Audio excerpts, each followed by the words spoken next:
Hello, this is Daniel from Sound Headquarters. In today's episode, we're doing something a little bit differently. We are not doing a studio build this episode. We are doing a PA system install in this dance studio in downtown Toronto here for my friends Aaron and Nicole. They're opening up a dance studio called Run the Flex. Really, really cool people and really happy to install this PA system for them. We are doing in the main big room, we are doing 12-inch powered Yorkville PA system. And there is the mixer that we're using. They just need a simple mixer because they only have their audio source, which will be coming from auxiliary, and then they have their wireless headset mics, which will be going straight to another PA speaker that's dedicated to their vocal. So we're starting off by testing all of the gear before we run our lines across the whole room and do all the cable management. It's important that we test everything to make sure that everything operates how we intend it to. Before we go up and start zip tying cabling and doing all the cable management, because it'll just create more work for us if we have to take things down.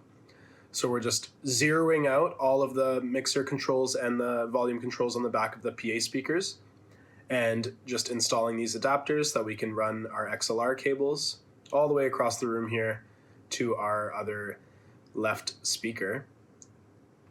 And just getting everything plugged in and testing. Now, these are the wall brackets that these clients ordered, and they are designed to hold these PA speakers. Now, the problem that we did run into is that the intended spot where we wanted to mount them here in between the bottom of that little soffit box bulkhead there and where the mirrors begin, it was just a few inches too long to fit that bracket in that space. So we had to come up with another solution.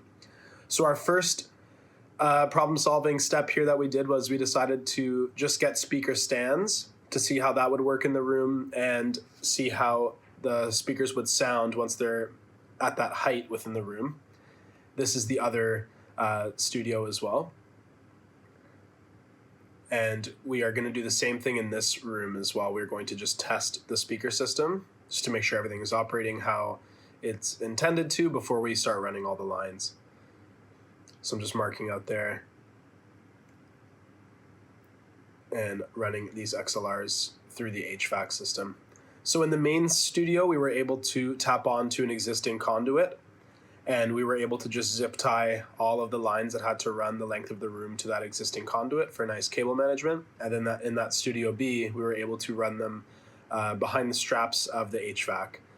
So it was nice and neat in both rooms. You can see we're just doing some more zip tying there and just getting the cables not in their final position, but just a little more tucked away, a little bit more neat, so we know exactly how many feet we have on both sides and how much wiggle room we have on the speaker side and on the mixer side for this PA system install. So now that we have these speakers up on the stands at the height that the clients intend them to in the big studio, we are marking out where this bracket, the speaker mounting bracket, is going to go. And we have to attach to stud before we screw in the bracket. So I'm bracing between the studs with wood to give us a stable and solid mounting point for those brackets. So these studs are running horizontal because these are actually the resilient channel clips, because they used a resilient channel to mount their drywall to get better sound isolation, which is all good, but we just have to mark out those studs going horizontal because that's what we'll be drilling into. We won't be drilling into the vertical studs, which are behind that layer of drywall and Sonopan. So I'm just making some mounting plates here out of wood. I'm using pine, and this is 1x4. I'm using 2 pieces of it, and I just did a 45-degree bevel on both sides of it just for aesthetics, and so that when the painter comes in and paints over these, it has a nice transition from the wall to the bracket. So just marking out where that needs to go and screwing it all in and just testing it out with the speaker, and it holds the speaker nice there, nice swivel. And this one is installed and complete. And now we can move on to the left side of the room. And that side of the room is what gave us a lot of problems. So you'll see here when we cut over to this side that on the corner bead there is stud, so that is stable and secure. But my stud finder was giving me mixed messages there. And you can see right where that window casing is, we thought that that would be a stud as well, but that was just a corner bead that was covering masonry. So that when I tried to screw into it, you'll see here coming up soon, it just tried to rip. Once I hit that masonry, it just tried to rip the whole corner bead out. And Unfortunately created some more work for the mudders and the painter.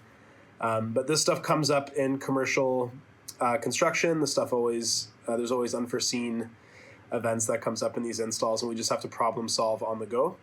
So since that didn't work, what we decided to do was just install into the corner stud.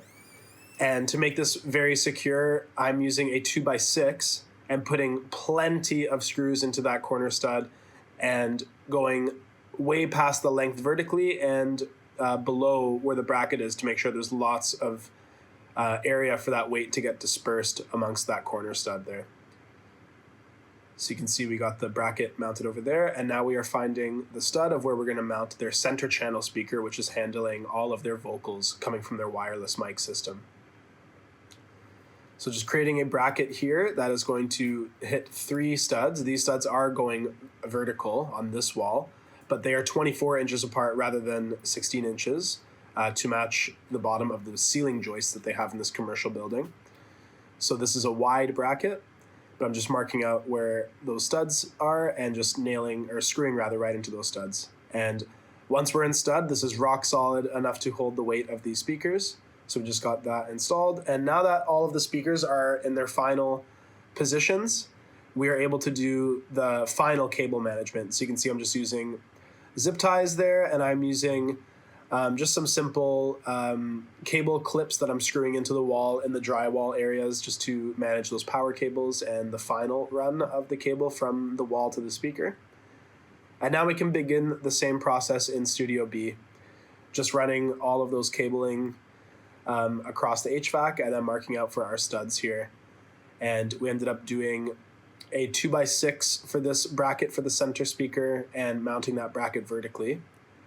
And we had to make some new holes in the speaker mounting bracket in the metal of the bracket that comes with the PA speaker. And you can see here, just because those holes were sitting outside of the 2x6, so I'm just making some holes that are closer in. Starting off with a small hole just to get through that metal, and then switching out to my bigger bit to open up the hole to the final size. And now we are ready to install. So that speaker is in. We are running our final lines. In this studio, they decided to run the speakers as wedges. They used 10-inch Yorkville powered PA speakers in this smaller room. So we're just running those cables neatly down the wall to make it to the bottom left and right corner wedges. And once that's all set up, now we can set up their wireless mic system. They used a Samson wireless headset mic so that their instructors can be dancing around the room while they instruct their classes. And then I just tested out the system with Aaron there. He will be one of the instructors, so we just used his voice and played some music, had him walk around the room and do like a small kind of mock class while we set all the levels and the EQ section, got everything all nice and dialed in for them. And here is the final product. This is the Studio A. This is their big room. Sounded great in here. Can't wait to see how it all looks on the launch day. And here is Studio B. They still have to add some furniture and some finishing touches in here and get everything ready for their launch party and for them to begin their dance classes. Very happy to do this job for them. Aaron and Nicole, super awesome people. I'm really excited to see the launch and to see how their business goes. Thank you guys so much for watching. This is Daniel from Sound Headquarters. Thanks for watching. Peace out.